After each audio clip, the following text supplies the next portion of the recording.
For our next example, we are going to find the equation of the circle with endpoints of a diameter at 2, 5 and negative 4, 15.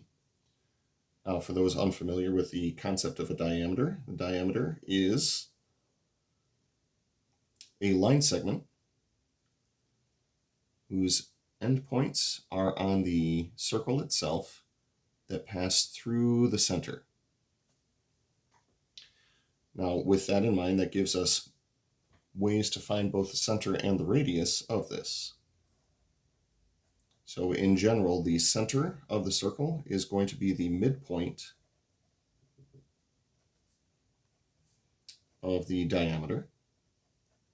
So we can use our midpoint formula for that.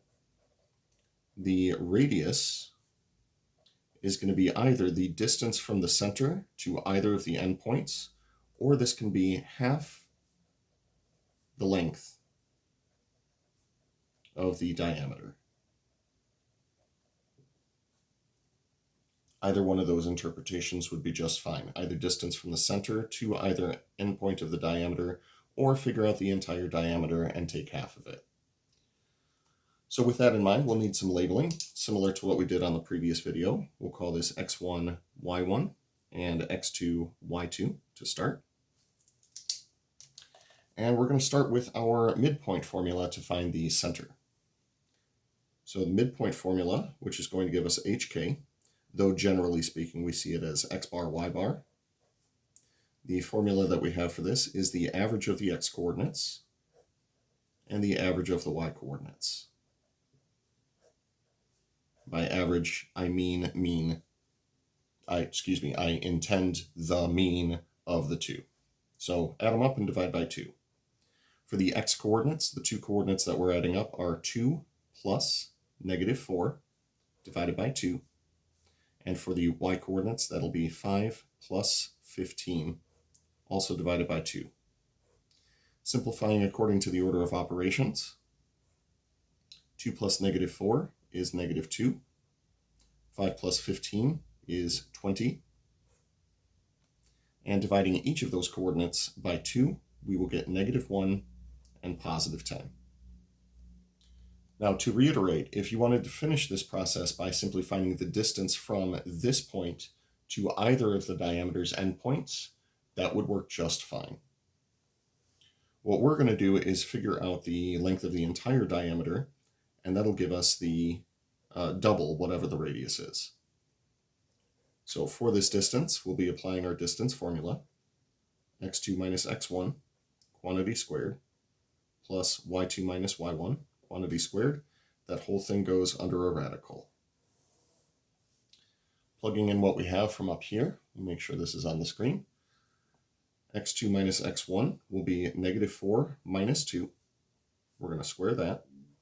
y2 minus y1 is now 15 minus 5, quantity squared.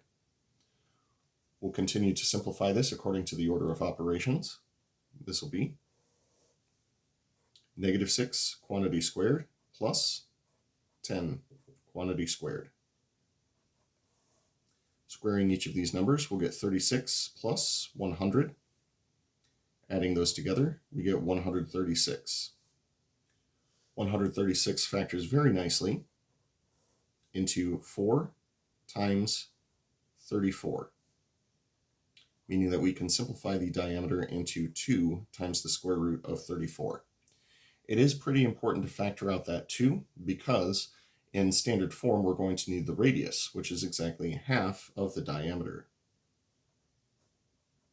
Half the diameter, so we take our 2 square roots of 34 and we divide that by 2.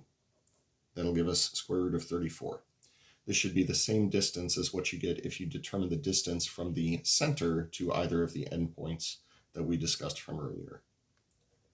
So final answer for standard form. Once again, standard form should take the form x minus h, quantity squared, plus y minus k, quantity squared, is equal to r squared. The numbers that we have here from the center, these numbers are h and k, and this number down here is our r. I'm going to plug them in directly and then talk about how I would expect my students to simplify this.